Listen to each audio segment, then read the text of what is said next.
Good morning, everybody. We'll call this meeting to order. Let the roll call show everybody's here.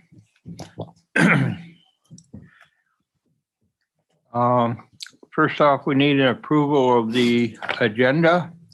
If I could get a motion for Jenny and seconded by Doak. All those in favor signify by saying aye. Aye. Okay, you all got a copy of the minutes. I hope everybody had a chance to review them. Any additions or comments? And if none, I Make need a motion to approve. Make a motion to approve. Okay, by Doak, seconded by Jenny. All in favor signify by saying aye. Okay, motion carried. Any public comment? We have the chairman, a co-chair here, and they always like to make comments, so now's the time to speak up.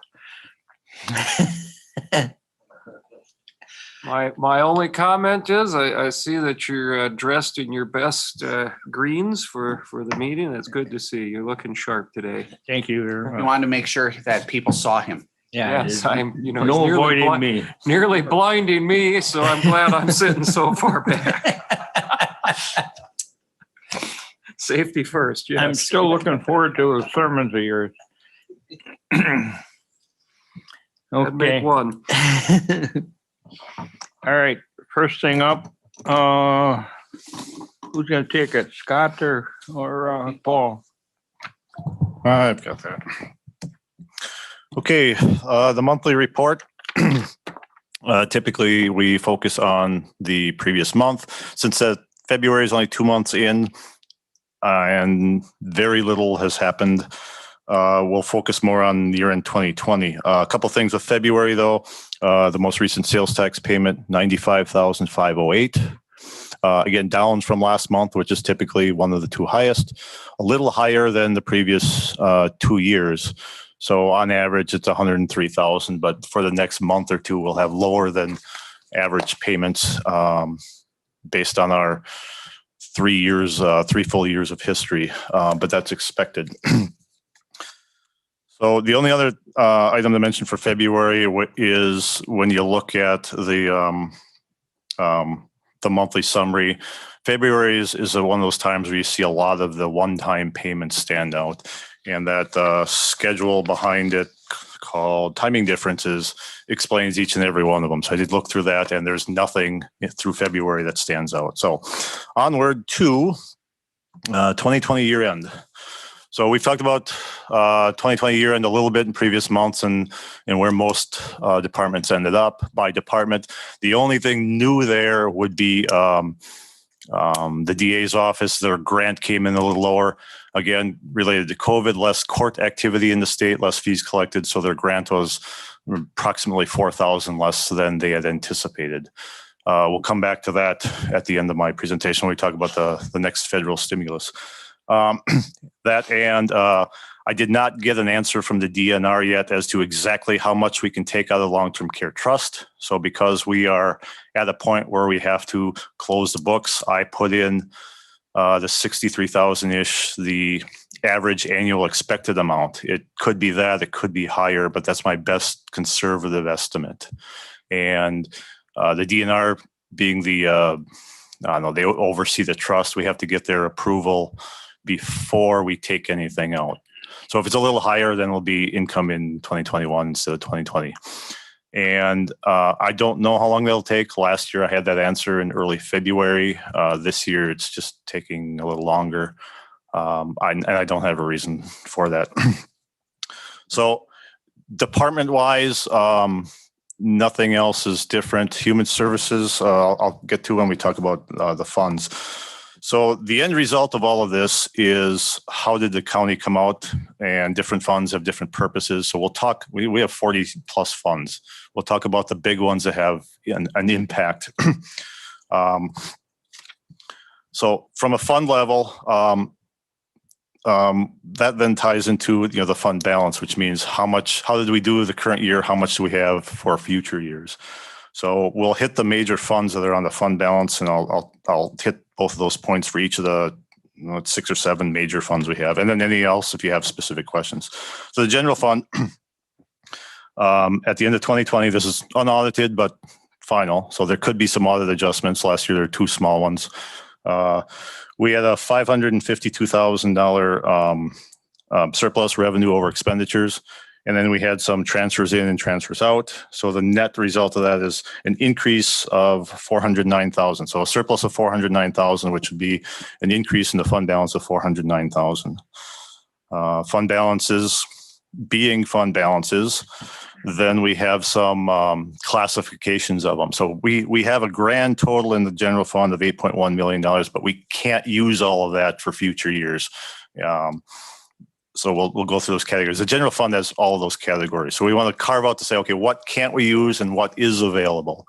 Non-spendable isn't available for future years, and we have prepaid. So we pay something in 20 that belongs in 2021, but insurance, for example, we have to pay it in December for the following year. So we can't spend that. So we take it out of the equation.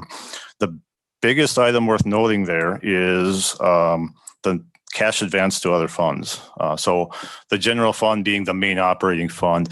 Paul, just so Yep. everyone, to help them to look along, you're at the fund balance sheets, not the monthly finance report ones. And if you're on that very first page where Paul is talking about non-spendable cash advance to fund, that's actually that very first highlighted section. So that's where Paul is at in case people are unsure where we might be. I'm sorry, Paul, go ahead. So, so if other funds have a negative cash balance, human services, for example, had a negative fund balance. They also had a negative cash balance. The general fund at the end of the year, for lack of a better term, will loan the other fund cash because reporting in our audited financial statements requires that you don't report a negative cash balance. So in a sense, the general fund is covering for the fund that has a negative cash balance. Human services last year had a it was about 1.3 negative cash balance, which is very similar to their negative fund balance. This year, at the end of this year, they of course had we'll come to that in a minute, but they had a good year. Their cash position improved a little bit more than their fund balance even. So when you look at the general fund last year had to cover 1.4 million of negative cash balances in other funds, which means we now can't spend it. It's not available for future years. That's down to 293,000, a significant improvement. So when we look at the bottom line, it went up significantly. That is the single biggest part of it. There's a few items that are restricted. Restricted means an external restriction. The simplest case is somebody gives us a donation for a specific purpose. So because they gave us a donation, we have to honor that or give it back. So that's not something we can spend on anything else in the future. There's one listed on the what went the packet. That was a back to school program. So the health department collects donations. They put together school supplies in the backpack and they hand them out before school starts. There's actually one more that came up after this was printed, and the sheriff has a Core Matters program where there's about 3,500 of donations in there that would have to be used for that program. Then we have committed. Committed is items that this committee or the county board has already set aside. That went up from 300,000 to 400,000. The biggest, the reason for the increase there was the pheasant exhibit that was approved at near the end of 2020. And then there's a number of assigned fund balances, and those are commitments that this committee or there are procedures in place where those items go up and down. The easiest one is a racetrack clay in the contract for the race promoters. They will give $1,000 every year to go towards replacing the clay on the track. So that balance is kept through here.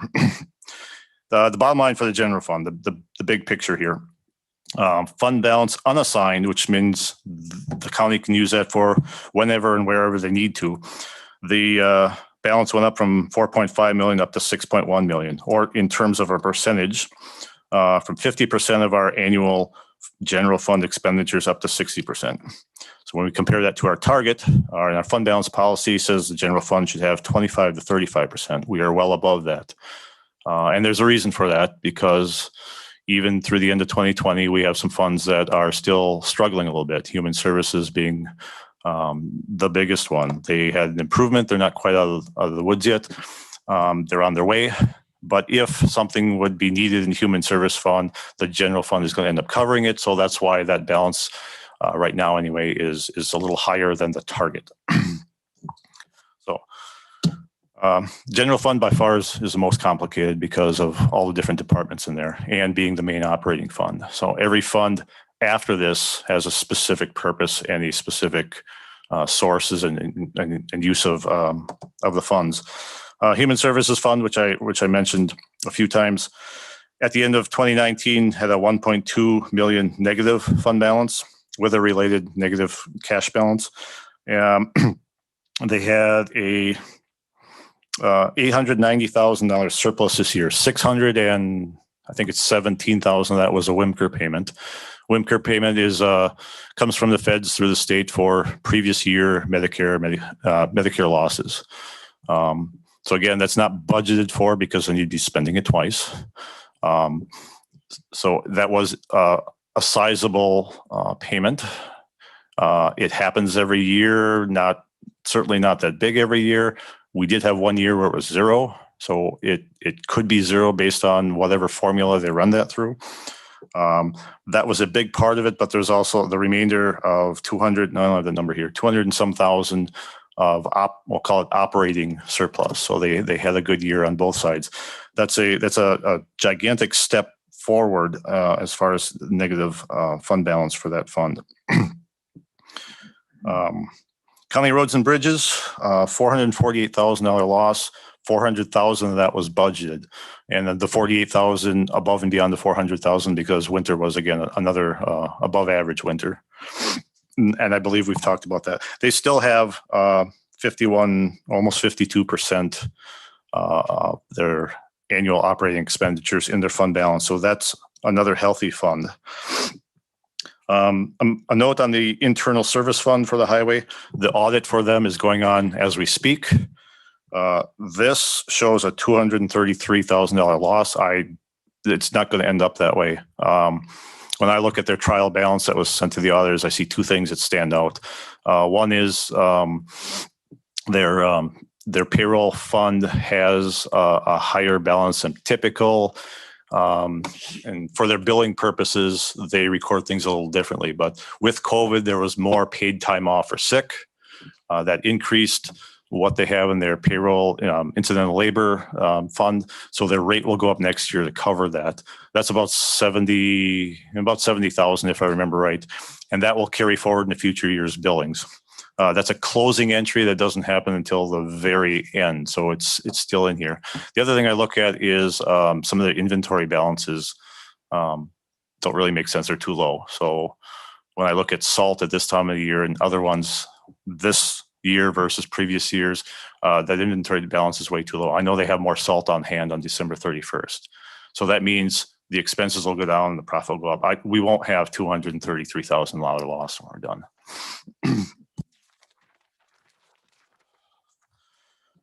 Solid Waste Fund. Solid Waste Fund is still listed under the major funds. Once upon a time, it had a bigger impact. Now we're in the second full year of the long-term care. So eventually this one could probably come out of the major funds once we have some kind of a pattern. Again, here I had an actual dollar amount at the end of when I was closing out 19. This year I don't. So I best guessed at use the average annual expected expenditures of 63,000. That would end up in a $9,200 loss. I don't know what the actual payment's going to be, but we did leave $100,000 in that fund to cover those ups and downs that may occur because the DNR really controls how much we're going to get out of that fund, and it may or may not be actual expenses. Last two, health and dental insurance funds. On our books, the health insurance fund ended up with a $46,000 loss, and being expenses were $46,000 higher than our revenue. dental insurance finished with a $15,000 surplus. So the health insurance fund, I believe mid-year last year, when setting rates for 2021, it was known we would have a loss, and some of that was built into the premium increase for 2021. The fund balance there is a little lower than we would like to see.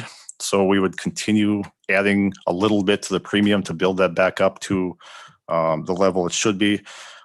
Dental insurance is well above where it needs to be. And it's been that way since I've been here. So I'm not sure exactly when or where it built that high, but it is at 147%. And The health yeah. insurance fund, what would you like to see that number be? Realistically. I still think 16 to 25, which is 2 to 3 months, is a good start. That one, because health insurance could, you could have some big claims in there. We have insurance coverage for the big claims. I think that one we should be at the higher end. So I would like to go up to 25% on that one. If you ask the health insurance industry or even my former employer, they want like 6 to 9 months worth. And I know it's a common statement. I'm not sure why you need that much in there. They usually like the 6 to 9 Yeah. because we're self-insured. Yes. If but we ever wanted to get out and buy ourselves out, that's why they say they want the 6 to 9. I'm not I know, saying that I we know, agree. I know. No worries. Yeah, I know. Well, the $1 million amount was thrown out somewhere in previous years' discussions, as was in my previous employer, who's 4 times bigger than we are, $1 million. Like, well, their plan is significantly bigger than ours. And yes, that was one of the reasons. But from an operating perspective, 25% would be good, because we're always going to have people enrolled.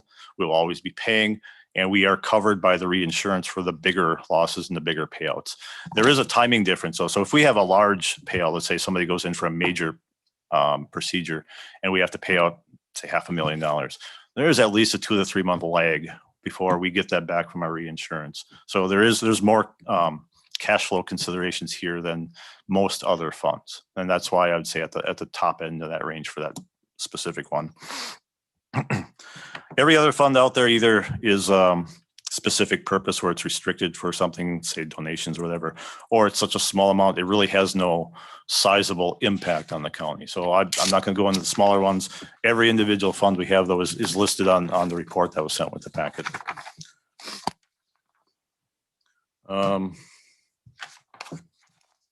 Debt service is probably the only one worth mentioning, and that fund balance has gone up. Number one, because we had to refinance in 2020, and the premium we got on those bonds was higher than what we refinanced for.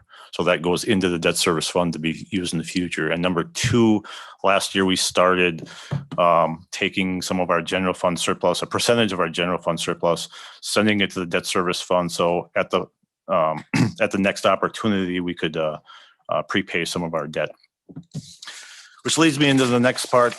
So next month we would come with the request to transfer.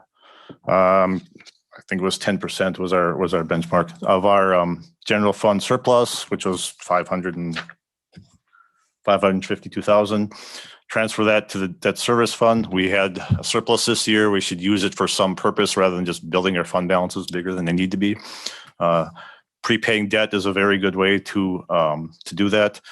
The other transfer we routinely have at this time is our contingency. We budget 100,000. We didn't use all of it. I'm drawing a blank on how much was left. 64,000 maybe. And that, because our fund balance is high enough, we don't need to just put it in there. That had routinely been going to the capital improvement fund. We're getting close on that one. I have to go back and double check it. We're getting close on that one, or this may be the last one we need to send to the capital improvement fund, because then we're at a point where we need to be. But that will come up next month. Yeah. So what are we going to transfer then to the Debt service? debt services? 50,000 or thereabouts? Yeah, it'd be about 52,000. The policy says 10%. You can raise that if you want, but the policy says we're going to recommend 10% go to the debt service fund for prepayment of debt And that'll be asked for the finance to approve it next month? next month. Also, at the end of 2020, there were two carryovers, one from the county administrator. One from the county administrator, 15,000 for, it was contracted services for, I forget what, that was approved last month. It would be used for potentially the soil boring and site survey. That's what it was. And then one other one, there's a project, the bug tussle broadband project was approved and budgeted in 2020. None of that actually started in, none of our payments on that loan to bug tussle, the 960,000, none of those happened in 2020. It's approved, it's in the budget. So because it didn't finish, it'll carry over to 2021. And actually this week we did get our first request from bug tussle. Next month covered. And the last thing, I kind of alluded to it before, was the federal government had their next stimulus, their round of grants. The county is going to get a bundle of money. There are some generically defined items in there. One of them is lost revenue. One is continuing COVID expenses. They talk about sewer and water, and they talk about broadband. So one of the things that is already in there is lost revenue and COVID expenses. So the county has some lost revenue. We've talked about the sheriff, the jail in particular. The court system had a little bit too, where the revenue was down from expected, but their expenses were down quite a bit more. And then the district attorney grant was down from where expected. Again, directly related to that, they didn't have as much revenue collected statewide, so their grant was less as well. I will go through 2020 and identify all the lost revenue.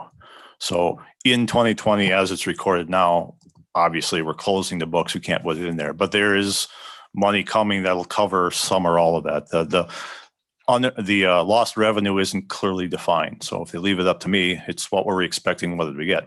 That sounds like lost revenue.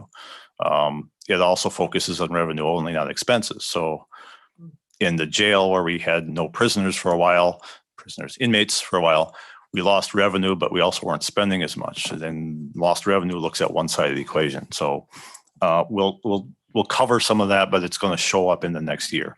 That grant is going to be, we're going to get money soon, but that doesn't have to be spent till the end of 2024. So that's probably down the road a little bit, but just a heads up now that some of this will be eventually covered. And that's all I have. Questions? Were Yes. you gonna talk about the 2020 budget reconciliation year end? Where did we end up with it? We came in under budget? Do you want to? Yes, we were under. So I'll hit the big funds again. I shouldn't say again. I missed some of that. I didn't mean funds. I mean, you gave Overall? the 2020 budget. Yes. You gave a summary there year end. What is the first packet we had in there before you went to the fund balance? Okay. Yeah. Well, yeah, the 2020 year end leads to the fund balance. So But I mean, what did we come into? What did we end up? Were we $1.2 million under budget? Is that what we're reading there? where are you reading it? Last page of Last the page. monthly finance total. report, where it's 2020 year end.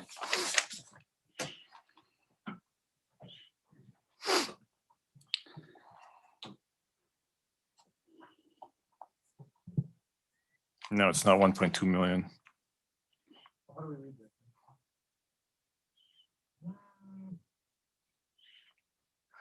I'll have to get back to you on that. Good point. I will absolutely get back to you on that. Yeah, because if we're reading it that way, we're actually 1.2 million in the hole, not Yeah, no, we did 1.2 million not. to the good. And the answer isn't coming to me. So Well, when I looked at that is the positive is just we didn't spend as much in terms of expenditures. So that's actually doing Oh. good. okay, no.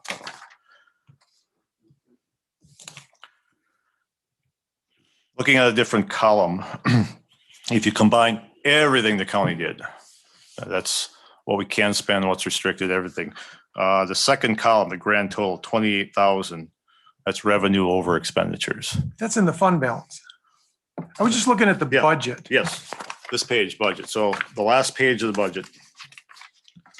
So before, there's no page numbers on here. So before we get to the timing differences page. Okay, okay. The second column says 2020 year-to-date actual. So, Oh, yep. so the Yep. second column is what actually happened. Two columns to the right is the budget. The budget always has to balance. So that one sees, you see that's zero. The 2020 year-to-date actual shows everything combined. We had $28,000 above expenses. Okay. So we came in grand total above expenses. Now, certain things we can take out of there and certain things. Now we know that that's going to include the payments from Dominion. Well, we're not spending the payments on Dominion anywhere necessarily. So the 500,000. It's going to include some funds that are restricted for certain purposes. So the overall, yes, 28,000 under budget. The detail of how did we do by fund says, okay, the general fund, we had a much better result, 500,000. Highway was down 448, I think it was. So the details of that are a better explanation than that one number is. Okay.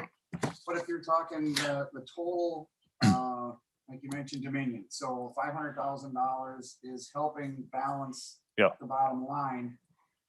But if that money has been untouched technically, it's like we're using it even though we're not. No, it's coming in, and then it's been marked because that's going towards the bug tussle project, but they didn't actually spend anything in 2020, and this is actually spent versus budget. Okay, gotcha. Actually, So yeah, so actually for like bug tussle, if we get, I mean, so for the Dominion, if we got the 500,000 in, but it was already designated for Dominion, then it's spent, quote unquote. the check in the wasn't written, but it was. It's Correct. been- it's It was been- allocated, so Yeah. therefore, It's been committed to a project already, and while you technically could uncommit from that, there's consequences to it. So that one is set aside. Set aside. We'll use that term. As far as the 1.2 million, I'm going to have to look back. That's just a very strange number. That's calculating the difference between budget and actual, and there's no way that that number is meaningful. So I will get back to you on that as to why that one is so far off. Well, yeah, because I was looking through the individual lines and seeing how that was calculated, and it looked like that was coming out to the right number, which would be Yeah. good, but I didn't realize it was such a difference between that and the 28,000. That needs some explanation. well, your If- large part really comes into your human services, which is, if you look on 2 pages prior, is 890.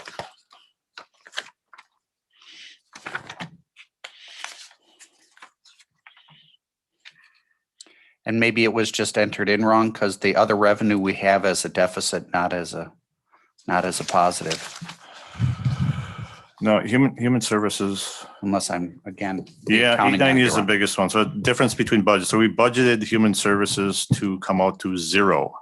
Again, budget requires a balanced budget. They actually 890,000 of surplus. So that's 890. And there it's a positive. So, okay. But again, that isn't necessarily what we have available. So if we budget $10 and we get $1 million, that number is going to be 990,000. But what did we actually end up with is the number we take going forward, which is a 28,000. So if we're able to budget perfectly, that number will be perfectly in line with the other one. Human services is a good example where we budgeted everything best we could conservatively. We're not going to include the WIMCR payment. WIMCR payment's pretty darn big. It throws that number off. Right, but I mean, in truth, that does show us that we ended up in a much better place Then per budget, our planned budget yes, than we started, even though our fund balance is only $28,000 better yes. at the end of the year. It also Correct, yeah. includes some budgeting differences. Okay, maybe we didn't budget the best for something. In that case, we didn't budget for the WIMCR at all. Right. So, So that's yes, a lot it's more good money that came to us than we had than we planned had for. planned for. Now we know we're going to get some WIMCR, but we're not going to budget But you for didn't it budget for it. because if you budget for it, you're going to spend it. You shouldn't be spending it twice. Right. So that's that's part of the difference. But I mean, during the year, we're looking at those individual lines, Absolutely. watching revenue not meet the expectations, or we're seeing expenses go over. And then I'm looking at the end of the year at that same total, and it says, hey, you guys came out better by 1.2 million, which sounds really good to me. And then you tell me, I know it's really 28,000. I just need to understand how you reconcile those two. Budget to actual to actual, different, slightly different purposes. That's a budget to actual. So actual is what really happened. Budget is part of the planning there. So we're off from the plan a little different. How do we actually come out? Two different purposes, I guess. So if I'm understanding correctly, Paul, what we're saying is that from a budget standpoint, we spent $28,000 less than what we had budgeted, but from a total monetary standpoint, we're 1.2 million to the good. 1.2 million different than budgeted. Okay. So yes, but not. Yep, I got you. That's confusing to me. Yes, it is. I'm waiting for you to get us. Yeah. I got two questions. I'm sorry. One is, you talked about the Highway Internal Service Fund. Yes. And there was a discrepancy mainly due to payroll because of COVID. Not discrepancy. There's a difference this year where our paid time off, sick time in particular, is higher than a typical year. Okay. So that rolling into the payroll fund, which calculates the incidental rate, is going to be higher. But is that, when these people are off for COVID, are they using sick leave, or is that something that the county is paying outside of their normal benefit? Through the end of 2020, the feds required that the county pay. So that benefit is paid by the county not using their sick leave. After that, I don't think that was extended. So that would be one of the reasons why that payroll number is up? Yes. Because it's not part of the actual budget? Well, even if they use their sick time, it's paid time off. So that would both go in there. In this case, the county had to cover it. Let's say the feds didn't implement that. They would still have sick time. It would still go into that pool. But because COVID is around, the amount of sick time typically used versus what was used in 2020 is quite a bit different. But there's normally their sick time. If I call in sick one day, that's already built into my 2,080 hours of payroll. Is yes. And this COVID money is in addition to what was budgeted for the total payroll? No, we still pay them. So if they're say pre-COVID, if they're sick for a week, they take 40 hours off. It comes out of their sick bank. So their sick bank goes from 100 hours down to 60. COVID sick, if they're off for 40 hours, we pay them for 40 hours, but it does not come out of their sick bank. But it's still, they're only working 80 hours. It's just, they don't have to use their bank of hours to cover that time because federal law said, employer, you have to cover it. So theoretically, it's funded from some other source of funding rather than their own benefit package. Yes, it comes out of our pockets. And that's one of the things I'm going to look at, because the police department, the protective people here, that was covered by the Routes to Recovery grant. The highway was not. So now I think we can take our almost $4 million and apply it there, as well as lost revenue and anything else. So that was my question. Can we recover some of that money with this new federal stimulus? It hasn't been clearly defined yet, but that is one of the items I'm looking at. And for the highway in particular, there were enough of them, and there were some employees across the board that were out in December after Routes to Recovery had ended. And then just a clarification on, we were talking about the Dominion money and that kind of stuff. I was under the impression that when we got that Dominion money, it went into what we call the Economic Development Fund. And then when we set up the budget, any expenditures like the bug tussle would come out of that Economic Development Fund. So there's really a transfer from a fund into the budget revenue to offset that expense. Is that kind of how it works? For the $40,000 for the Economic Development Corporation, that's transferred over to the general fund where that expense always has been. Bug tussle, those payments out will be within the Economic Development Fund. And when we start getting the loan payments back, they will go back into there until or unless the board decides elsewhere. So when we pay Bug tussle the $960,000 starting today and through the next let's say 2 months or 6 months or whatever it is, we will see those payments coming out of the Economic Development Fund. And starting in September is the first of 10 or 12 payments back from Bug Tussle, and 96,000, I think. Those payments would go back into the Economic Development Fund, principal and interest, and be available for whatever next project may come up. Okay, thank you.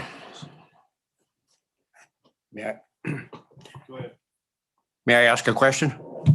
Well, certainly. Okay, going back to highway and the sick leave, I don't know if I'm understanding this right. So if I had $100, I used 40 for sick leave, but through COVID, it was paid different. Do I lose that 40 hours, or still do I have the $100 banked? You still have the $100. The first COVID bill that passed required employers to cover it. Thank you.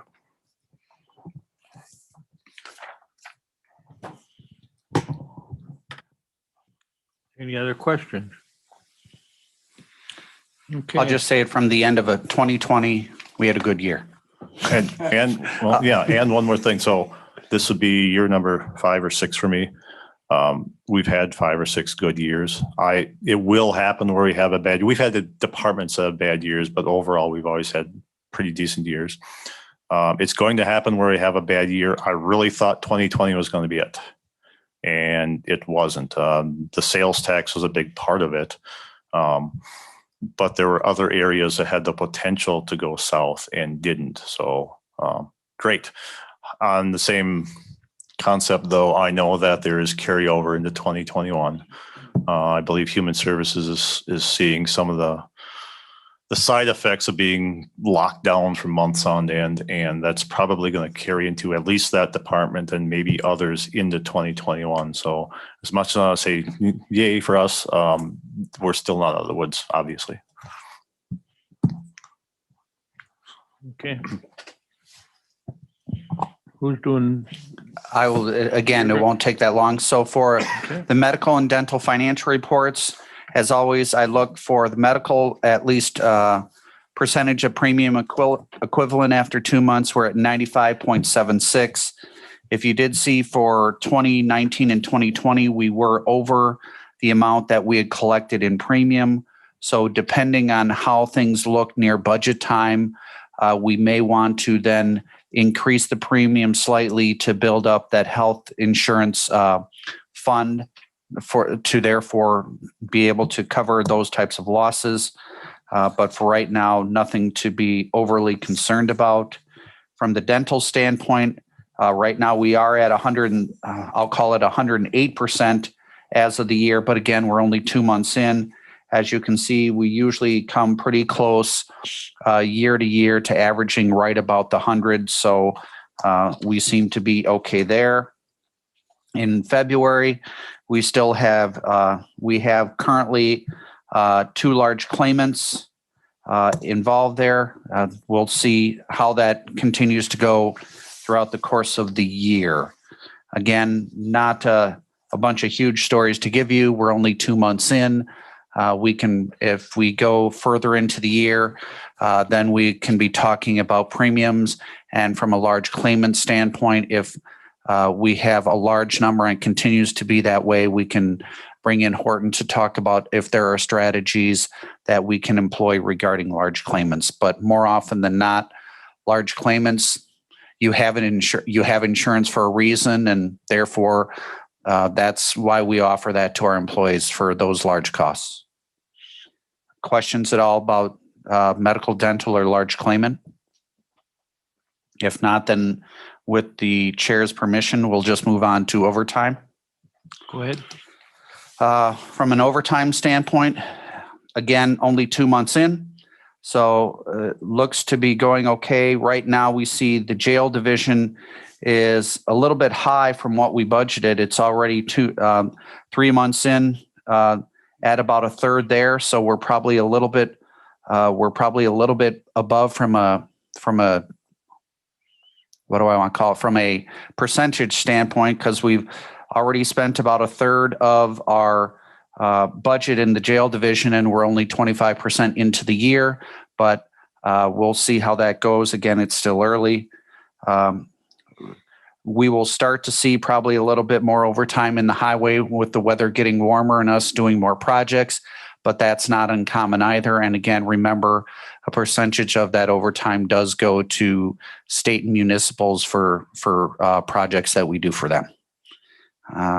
I have no others unless there are specific questions from the committee.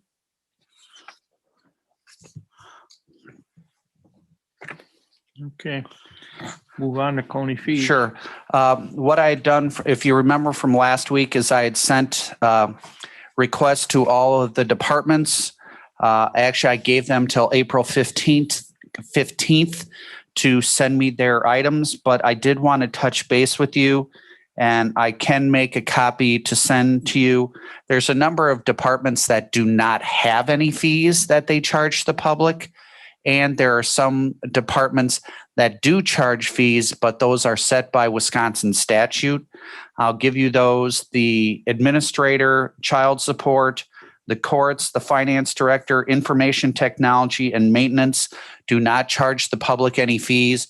And when I say that, I am taking out the exception of any type of copy fees. If there was some type of open records request or the like, that's just a county fee, regardless of what the department might be. If they're wanting copies made, we can charge for copies. But I was thinking that's more an exception as opposed to the renting out of a picnic area or a room at the fairgrounds. So those are no fees. You have clerk of courts and register and probate. Those departments, the fees that they charge are set by Wisconsin statute.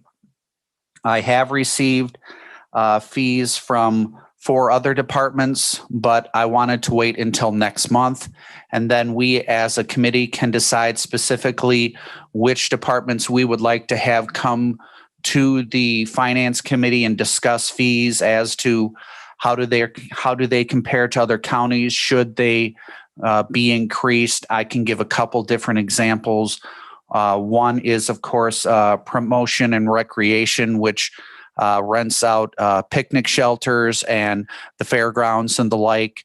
You also have the county clerk that does marriage license fees and voter registration. You have land conservation, which does a lot of your zoning and permitting, their fees. And then Register of Deeds does a little bit of that as well. One other that we might want to consider is that land information.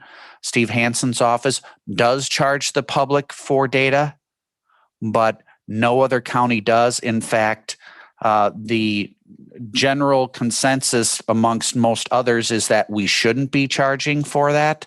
I'm not saying that we don't.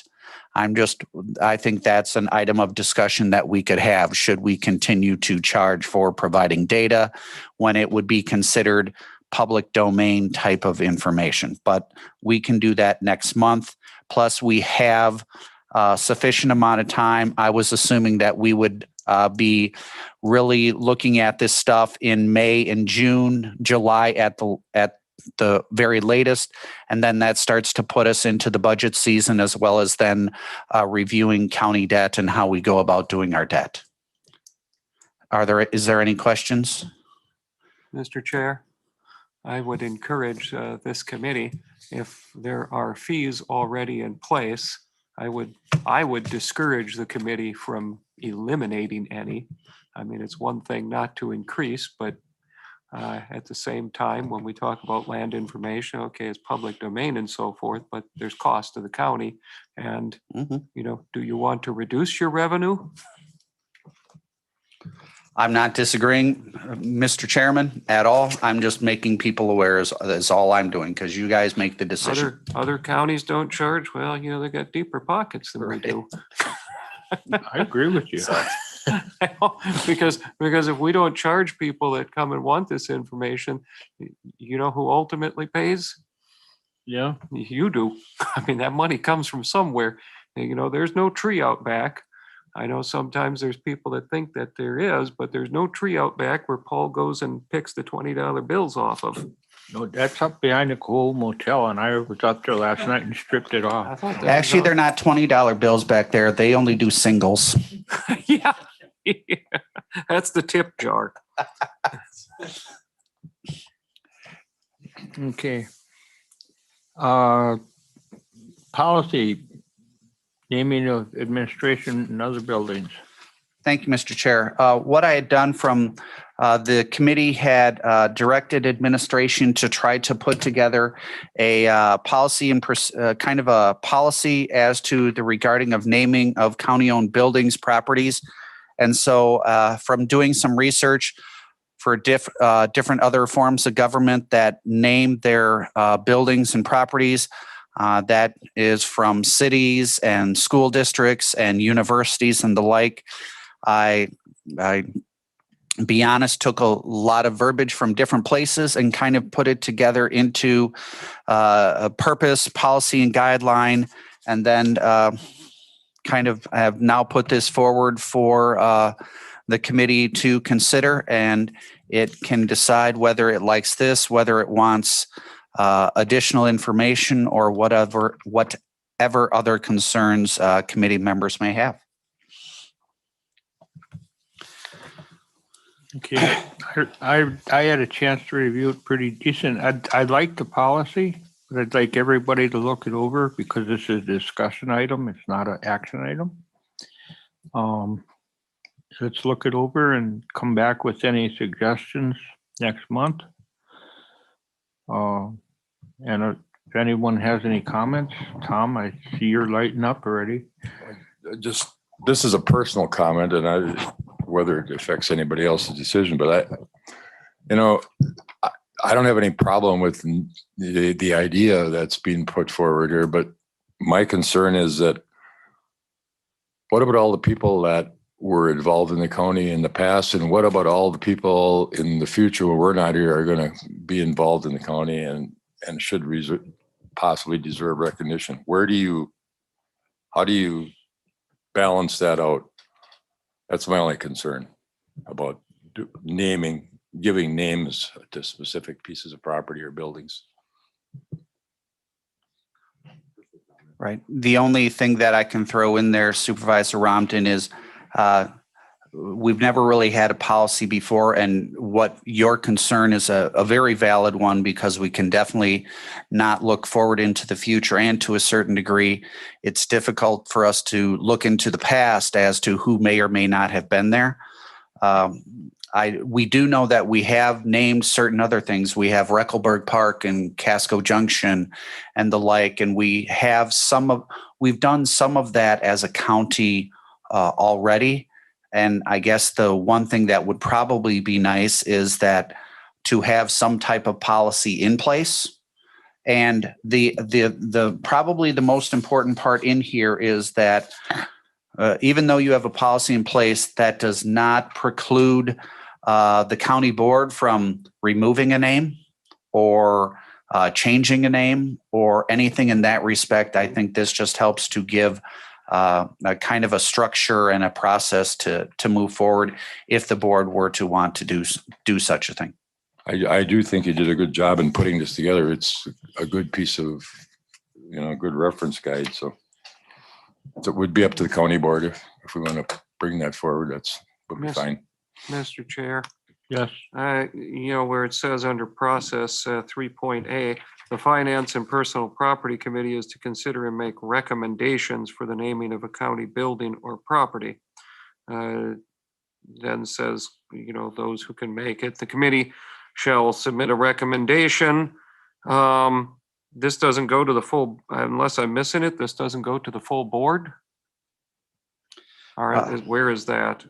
I'm not, is it under D? Under D, I would say, huh? Until it is considered by the county board. Correct.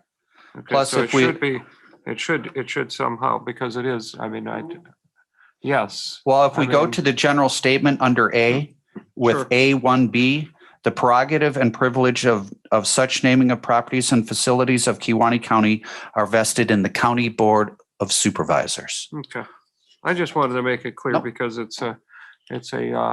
this is something that obviously these are county buildings, and therefore it should be done, if we're going to do this kind of thing, it should be done by the entire board. Mhm. Okay. John. Yes. So, Yeah. maybe another thing to consider would be something kind of like what the high school has with like a wall of fame kind of thing, where you dedicate that to individuals who've made a significant impact in the county.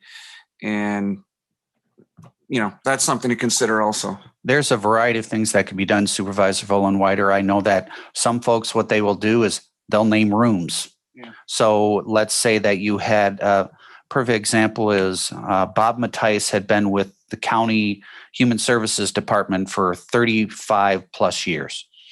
And so therefore, and I'm not saying this is what we should do, but as an honoring standpoint, that they have a meeting room that is down, the training room, the large training room that's down there, that could be named the Robert Mattice Training Room.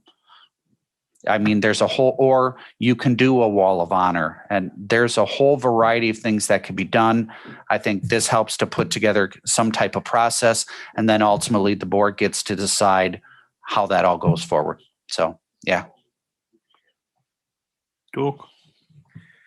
Yeah, I had some thoughts too, and they're being echoed here by some the others. These guidelines are going to eventually go to the board for review and approval. Is that our expectation? Well, if we're making this a policy, then yes, we would have to have it approved by the board.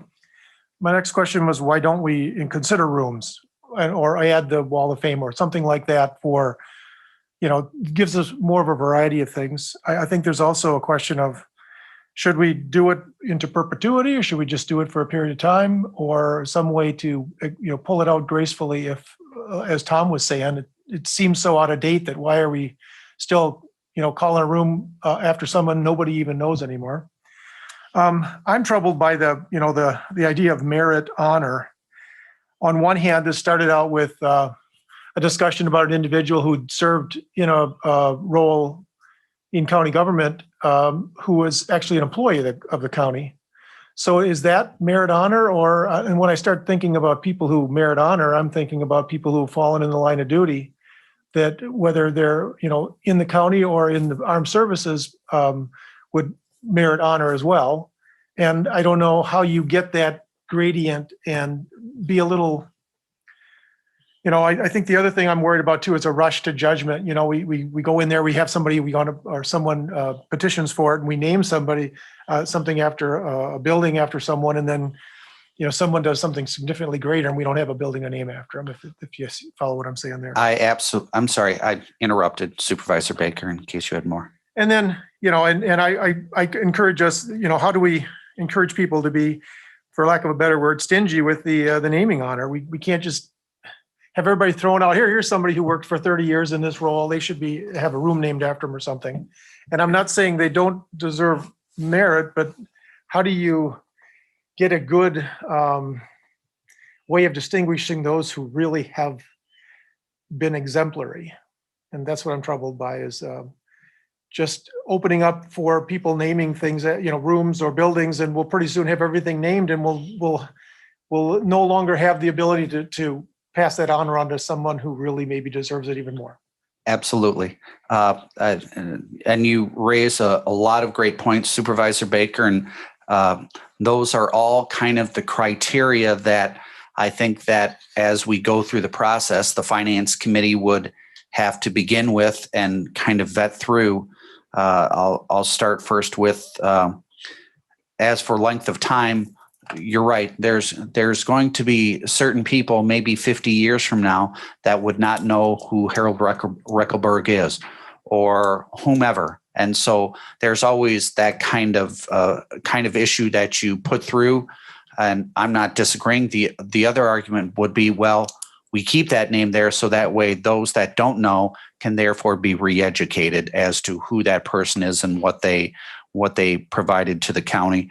But the great thing about a process like this, because there were some policies that said that there was a specific amount of time that the name was there, and then it would either have to be renewed or it would just fall off.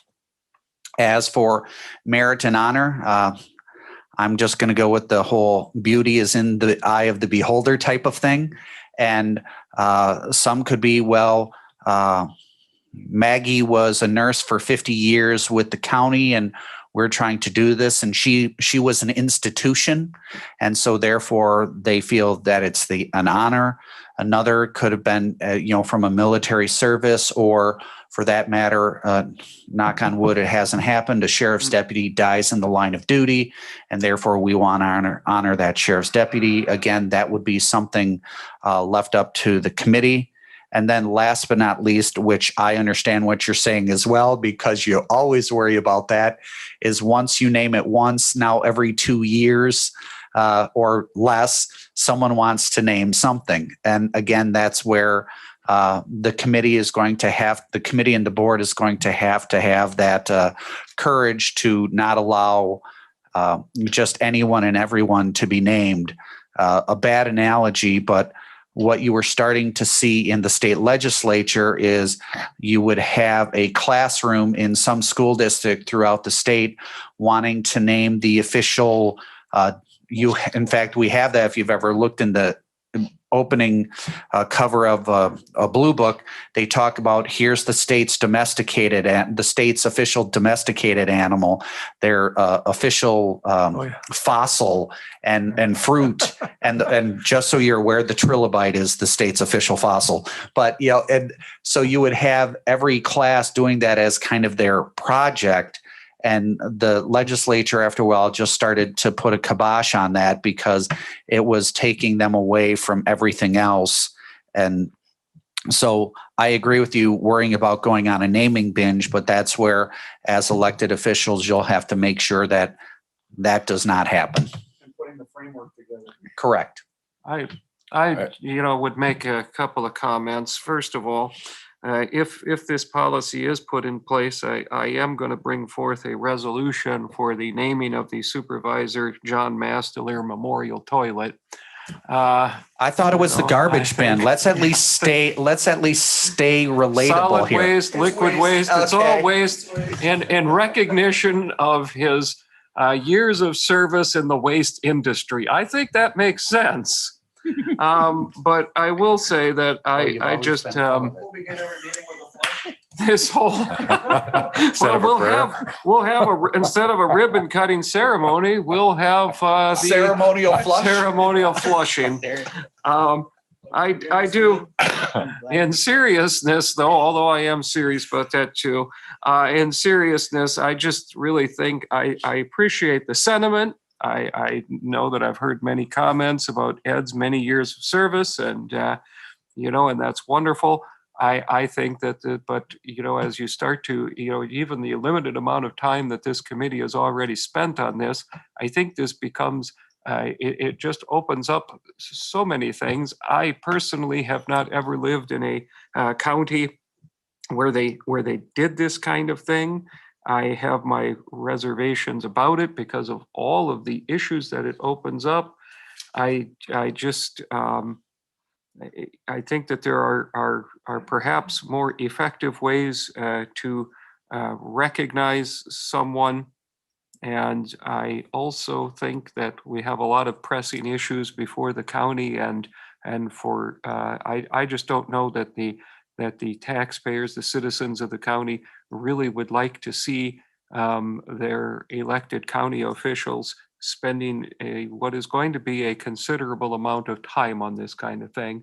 I think that when we look at service to the citizens of the county, I think there's better ways for us to use our time to effectively serve our constituents. That's my opinion.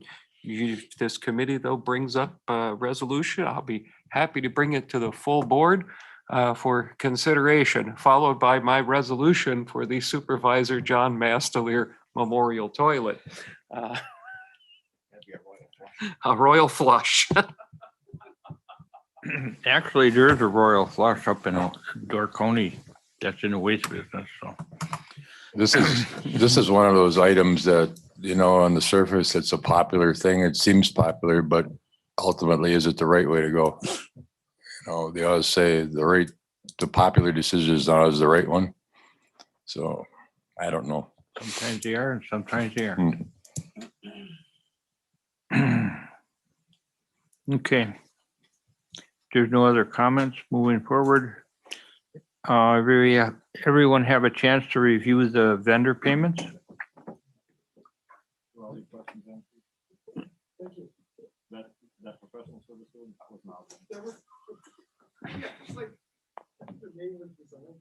Okay. I passed the supplemental payroll around. Has everybody had a chance to review it? Okay. I make a motion to approve the supplemental payroll as presented. All I'll right, second. Tom, seconded by Jeff. All those in favor signify by saying aye. Aye. Opposed? Okay. Any other matters? Hearing none, okay. Our next meeting date. May 7th, would that be it? May 7th should work for me. 8 o'clock here. Does that work for everybody? Okay. May 7th it is, 8 a.m. Any other business? If not, I'd entertain a motion to adjourn. Move to adjourn. No, Virginia beat you, but Second. seconded by Tom. All right, all those in favor signify by saying aye. All right, motion carried. 9:02. 9:02, we're out of here nice and For those early. that are in public, the pay plan, because the notice did say 9:30, we will have to do it at 9:30. We cannot do before. Oh, I know, I scheduled it because I didn't think there's any way that we'd be capable of being done in an hour meeting. This is like a Christmas trying- miracle we're trying come to- early. We're trying to emulate your wonderful leadership.